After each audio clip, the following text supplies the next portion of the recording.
Hello mga friends, good morning sa inyong lahat dyan at ako'y magluluto ng pansit na naman. Ayan mga friends, magluluto ako ng pansit. Sama-sama na kasi meron akong bisita. Ayan mga friends, pansit at saka sinigang at saka grilled na bangus. Ayan, ipapakita ko sa inyo mga friends. Yan ang aking nilutong sinigang mga friends. Ayan na ang aking pangpansit. Ayan mga friends. Ayan ang aking pansit. Tingnan ko ang aking nilutong bangus. Ayan na mga friends, para yatang wala ng apoy. Very busy talaga si Aling Luning. Ayan, magluto ng pansit, nakapagluto ng sinigang. Ayan, sabay-sabay naman itong bangus at saka yung pansit. Ayan, pinapaypayan ko lang para magkaroon siya ng apoy. Ayan mga friends, ganyan lang muna siya. Iniiwanan ko muna siya. Ganyan-ganyan lang. Inaanuhan ko lang siya ng apoy. Pinapahanginan ko lang mga friends. O diba?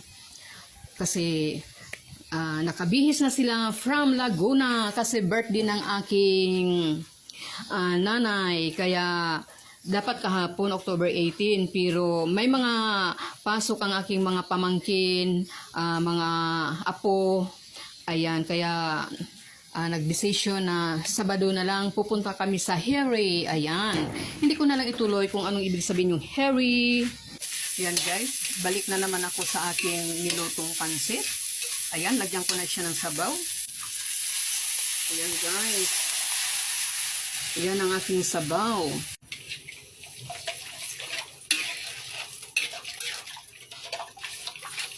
Pakuluan ko muna itong mabuti mga friends ko.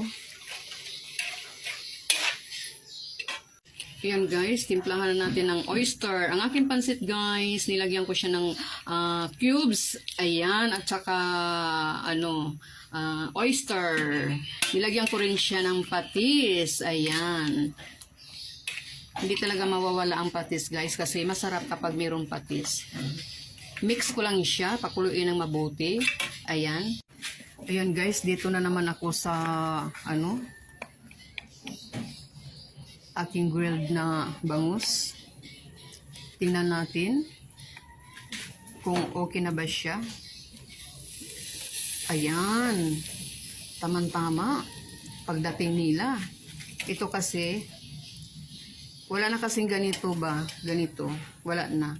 Ay hindi magkasya, kaya dyan na lang muna siya. Aluminum foil na lang nilagay ko kasi kasi siya binia ko yung tinanggalan ko siya ng tinik kaya baka yung tomato, sibuyas, kaya nilagyan ko na lang siya ng aluminum foil. Ayan guys, ang sarap-sarap na. Pwede ko naman siya iwanan pag ng pagluluto ng pansit ko. Pwede ko naman siya iwanan. Ayan guys, kulong-kulo na naman ang aking pansit. Ayan guys, ihulog ko na ito. Sama-sama na. Ayan.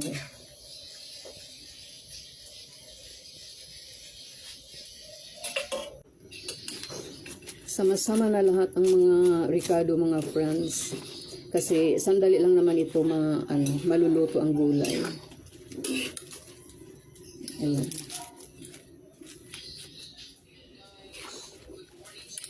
Ayan guys. Ayan guys. Napaka-colorful ang aking pansit.